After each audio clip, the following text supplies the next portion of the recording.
when life has something for you and when it's something meant to happen, it will happen. Have you been thinking about buying your first rental property for some time, or do you already own a bunch of properties? Well, fellow investors, you found the right location to listen and learn from others' successes. Welcome to The Very Real Estate Effect with your host, Axel Monsa. Hello, and welcome back to The Very Real Estate Effect podcast, a show dedicated to real estate investing and entrepreneurship.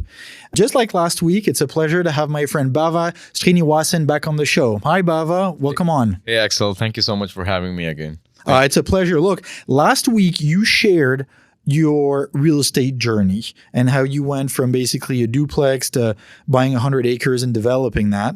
And along the way, you've also not only invested in real estate, but in businesses.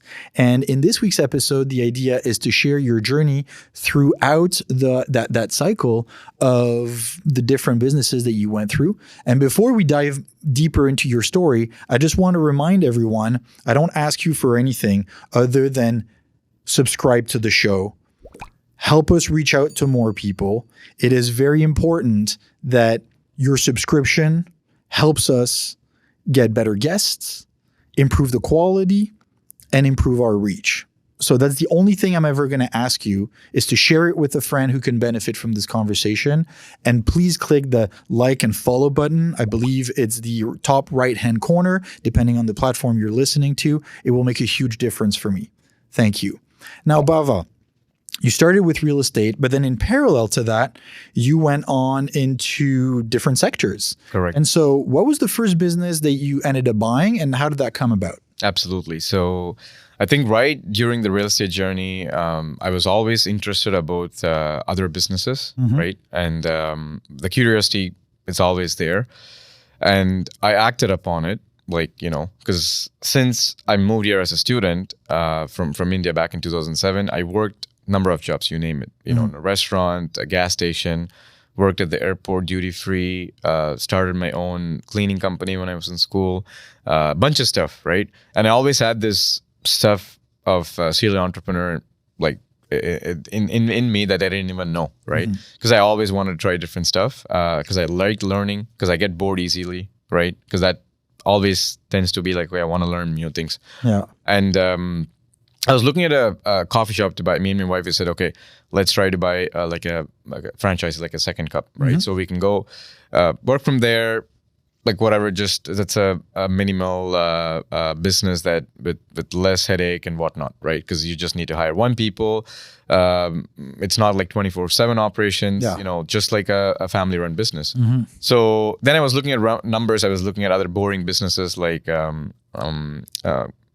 laundromat and few other businesses that it's self-run. As you can see, Cody Central is about boring businesses. I was just about to use the expression. You mean you're looking for a boring business? Boring business, right? Yeah. So that's how, I was always curious about other businesses. When I was looking for a coffee shop, then I went and we saw a few laundromats, and then some reasons I couldn't put a gut feeling on it, saying that, okay, this is what I want to get into. Okay. Meanwhile, one of my friends, so this is how, it goes back to previous episode, who are not listening, please listen to the previous episode. So you can get a continuation of what, happens, right? When you go meet the right people, because when I moved to Montreal, I didn't know anybody, right? So I was going to meetup.com and then trying to find entrepreneur meetups. Groups. Or there was a group called Mindset Group. So that's how I met this friend called Lorson, right? Okay. So he was the host. So we got really connected, and then we went for a walk. Then he was into manifestation, reading books and whatnot. Along those lines, it's been 6 years now. Same me and you. And we were always kept in touch. We were always hanging out. He introduced me to different kinds of ideology of life, books, how to manifest, how to put things into perspective and whatnot. And then I was sharing about, hey, I'm looking for a coffee shop to buy. Second cup I went and saw was not happening. Blah blah blah. And then he was like, hey, I'm I'm in the process of buying a restaurant. I said, what do you mean, where? Because we were always chatting, and I was surprised that that he was like looking for the same thing at the same time. I know that before that he was interviewing for McDonald's to get a franchise, and he couldn't get it because there was like 10 interviews, I think. And they look for so many stuff in you as a, let's say, an entrepreneur mindset, experience, etc. And then he said, hey, I'm looking for, I'm talking in the talks of La Belle Labeuf opposite to Bell Center.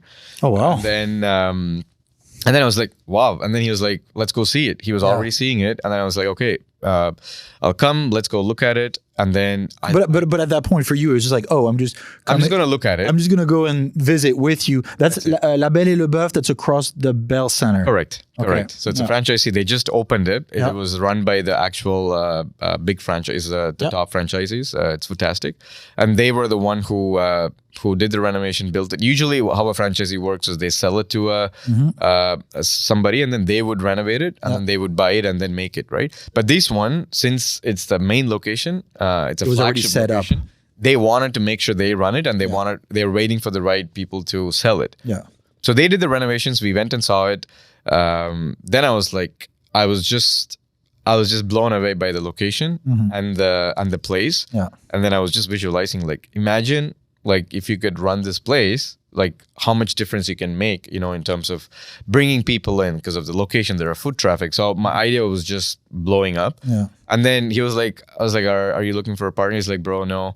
I had already 2 people, like they already signed up, like we were good to go, and we're closing in 3 weeks. And then I was like, shit. So I was coming back. I was feeling disappointed. I was like, that was the best location. That was the best. It was like right in the budget I was looking for. It got you really excited. Very excited. Yeah. Like me, I'm a type of person you can tell, like if I'm excited. My wife always tells me when we're buying properties here, do not show your face that you're excited about the property, because then it will, like, I'm like a kid, right? Yeah. I always then I was like, then I was disappointed. Then, wait, I just want to make sure I understand. Who is it that said it's not possible because in 3 weeks we already have someone? Was it the gentleman that you went to visit with? It's my buddy. It's my buddy. 'Cause he already had 2 partners. Oh, okay. He already had, like, it was all set. He already had 2 partners.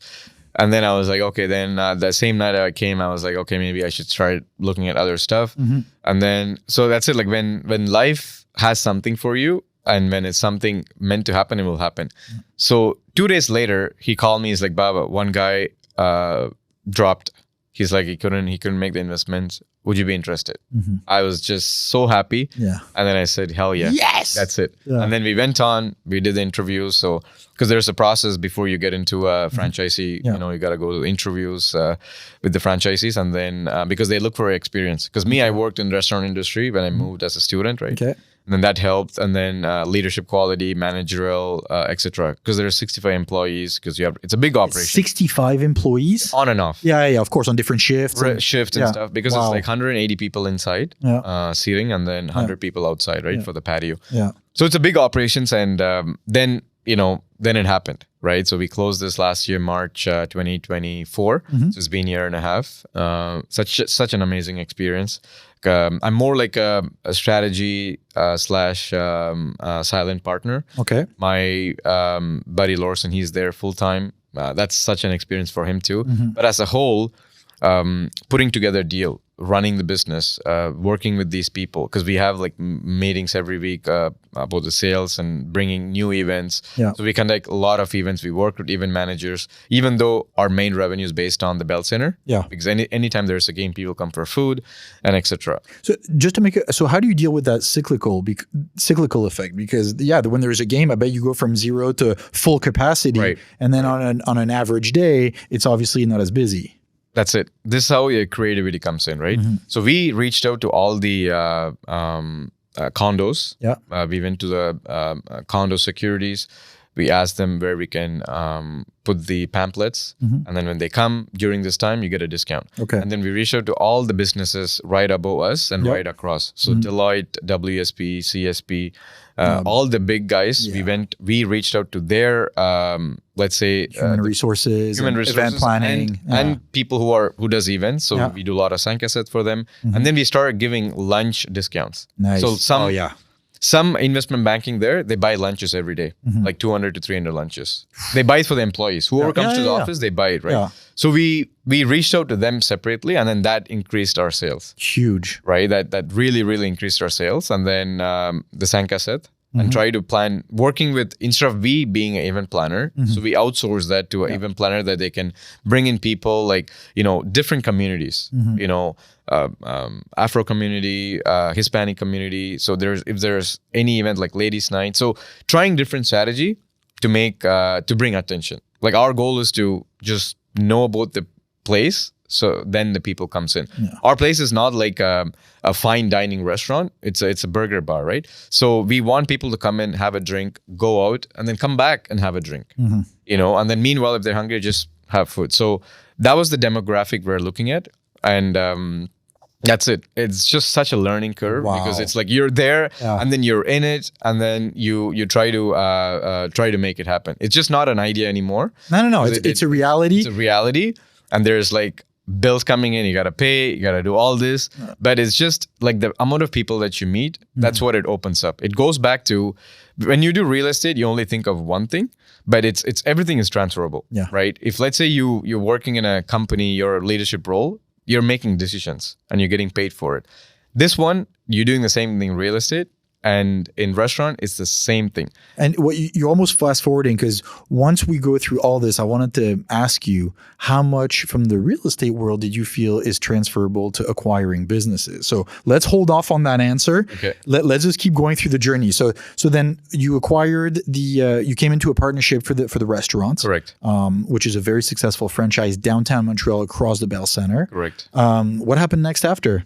After I got into, I'm a part of a team. We are into buying retirement homes, group homes, right? So we just closed one a month ago in Castleman, Ontario. So it's 45 minutes from Ottawa, or half an hour from Ottawa, and an hour and a half from here. Okay. So it's a group home. It's a 36-bed group home. So what's the difference between a group home and a retirement home? I'm not familiar. Yeah, so retirement home is older people only. Yeah. A group home is anybody who is mobile and they need help. Okay. Just the basic help of medicines, and we provide food, breakfast, lunch, and dinner. And there's a nurse on site that's there 24/7. Okay. Right. So it's a 36-bed. We are building it to a 45-bed, so extra 9 beds, and then it's basically with investors that we bought, and it's 3 partners there as well. So that's another business that we got into. We've been doing this for we were looking for last, let's say, 4 months, and then we got into that. It's similar idea. We bought this business. It's like buying a business because you have staff. You need to cut costs on the restaurant, like on the food, because we have a chef, right? Because we have to provide meals for the clients. So it's 3 meals per day with us 2 snacks and nurses on site. And then it's managing the cost of running a business. It's the same idea. Because on the restaurant, we are having staff. You need to know how to hire people, how to fire people, and you need to know how to save cost on the operations. Same idea with this on the retirement home. Like for example, last week I took my chef from the restaurant. We went to the retirement home and we trained them how to do prep, because back then the existing owners were cooking every single day. Okay. Right. So how do you save time for the existing chefs so that they can do other stuff, right? So we show them what type of equipments to use so you can prep before, what type of menu that you can curate so that you have more time. Yeah. So proper planning, because my restaurant chef has 25 years experience. He would come in, he literally laid out what are the equipments to use, how to save money, how to save time, and how to do it for a long run. And it's not just about saving money here. I don't want this to It's optimization. It's optimization, but it's also how do you improve the quality? That's it. How do you provide a better experience? Yep. How do you provide more diversity? Right. Even small little stuff, like you can add protein in your meals, right? That, there were protein, but there was not how much that we wanted. So, because it's like the previous owner did what they know, and that's it. Like when you have certain experience with a different field, it helps you to elevate to whatever you have. So, but you don't even know until you do this that you have this experience, because you're blocked in a way of, okay, this is what I want to do and this is what I want to go, right? So that's how it went in. right? Wow. So like, And so with this group now, are you planning on buying other group homes? yes. So our plan is to, within 5 years, get into 500 doors. Okay. So which means like we wanted to, do this as a purpose, number one, because there's a need for the community and need. And then like it's super fulfilling when you go see exactly how, like, end of the day, life, like it teaches a lot about life. You know, you would be there, you could be there. Just take life as it is, right? Like take one day at a time. Don't take anything personally. Like there are so many life lessons everywhere I see. And every time I see this, it's like look at what people are going through. Yeah. Right? Like we could be there, this could happen. Just don't hold grudges. Don't be pissed all the time. There's so much stuff that you can take out of everything that you see, that it puts things into perspective, right? And right after that, it was transferable, right? But yeah, there's so much from the restaurant. And then after that, you started another business. Yeah, it's a social media company, media marketing company called Fresh Frames. Okay. Fresh Frames. So it's social media for any businesses. So right now we have a few clients in the restaurant industry. So we give them subscription model. Okay. So every 3 months, so we take care of the social media, reels, posting. And then we got into website designing too for them, whoever our clients are. Okay. And then we partner with Vantage Sports. They're like a sporting company that does NFL events. So we do go take shooting for events that puts for reels. So that's something we started. So wait, so you take some sports team that you send to those restaurants to No. So promotion? this is a sporting agency. Yeah. So they work with NFL players. Oh, okay. So every time they have an event, we go shoot the event. Oh, okay. So they signed a deal with us. So we are like an official. That's a great client. Partner. No, yeah, it was Fabulous. It was everything through reference with other businesses and industry. Because unless you go tell them, people won't know. No. Like I'm telling you, like it's literally you're your own brand. And exactly, you're competing with no one. Yep. And it's the power of the network effect, where the more you do in different businesses, the easier it gets for the next one, because 100%. there's so much you can harness 100%. from the other ones. This all inspired by the thought of like, I didn't just wake up and think, hey, I wanted to open a media company, right? No.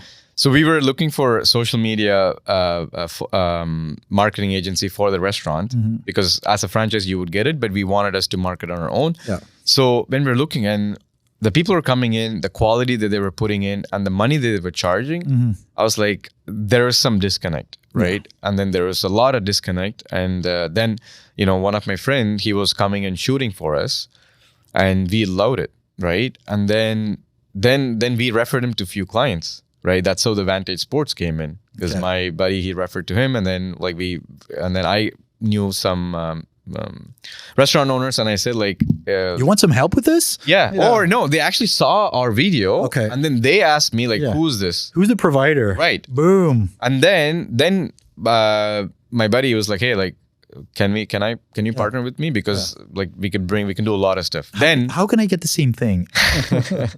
And then like we just hired like 2 sales guys, right, to cold call and whatnot. I mean, everything is transferable. Like people is the main thing for the business, and anything that with people, I would try to do more stuff, because it's end of the day, how do you handle people is everything. Right. So, and that's a great segue. Okay. So then with the restaurant and 65 employees, with the group home, and now the media company, how much of it is transferable to one another? And then drawing up to last week's episode and what you shared a little bit about at the beginning, like from the real estate world, because in the end, buying a business, you're buying an operation, you have to, unless you buy it cash, you have a debt to service. Yep. Kind of walk us through the process where you realized so much of the real estate training was actually an asset to now buying businesses. 100%. So, right, if people listen to the last episode, I was talking about the A team, which means your realtor, property manager, mortgage broker, and lawyer. All these people are people, because you need to talk to them. Team members. You need to talk to them. You need to know how to manage your property manager, how to manage their renovations, how to manage their cross-functional teams, which is they would hire subcontractors, they would hire. So it's basically you're mitigating people on a day-to-day basis. That really puts into perspective if you buy any businesses, right? It's who, not how. Yeah. You need to know who to go and how to go and when to go and put a system in place. So any business that we're getting, so now, like, for example, in the restaurant, we created our my friend, we created our own app where it's basically a dashboard that connects all our restaurant system into one. Wow. Right. So that we can go look at it. We can see the sales, scheduling, inventory, and everything. Right. And then managing those people. Right. So everything is so transferable. You're doing the same thing in the retirement. You're doing the same thing in the social media. Right. It's like you're selling without even knowing every day, but you don't know that you can get paid for it until you see it. Right. Have you thought about taking that app and then kind of selling it back to your franchise? That's it. Yeah. Now we're actually in the talks of that, Yeah. and then make it as a service. Because now you see a lot of SaaS company, like subscription model, like all these things you learn, you see every day, like Netflix has subscription, but you don't think that why can't I use it? That's why we said, okay, in social media, let's do 3 months subscription. Yeah. And then dealing with employees, take a decision faster, right? And then half of the people do not know how to decide. If you're a decision maker, you're a leader already, right? Fail faster, which means you're going to learn. There's no blueprint. The more you fail, which means you're going to tweak your system, tweak your people, because you won't always find the right people. It's just knowing your end product would help you to serve the better customers, right?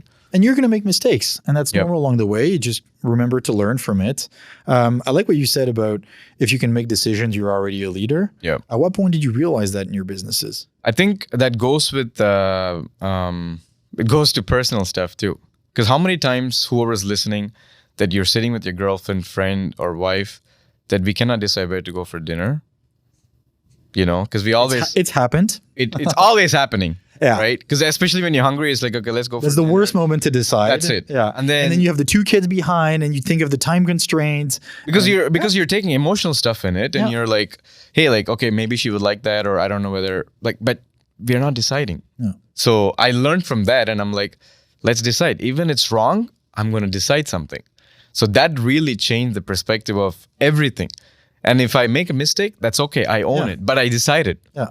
And I'm going to make a mistake. I'm going to decide something. That's why even in sales, when you talk to your customers, nobody wants to decide. So you don't put an open-ended question. You ask them, is it yes or no? So you make that question that way. And you just frame it in a way where they just need to validate. But essentially, that choice has been made for them. That's it. Yeah. That's it. So that really, that's a simple thing. It's just on a day-to-day basis, we couldn't decide.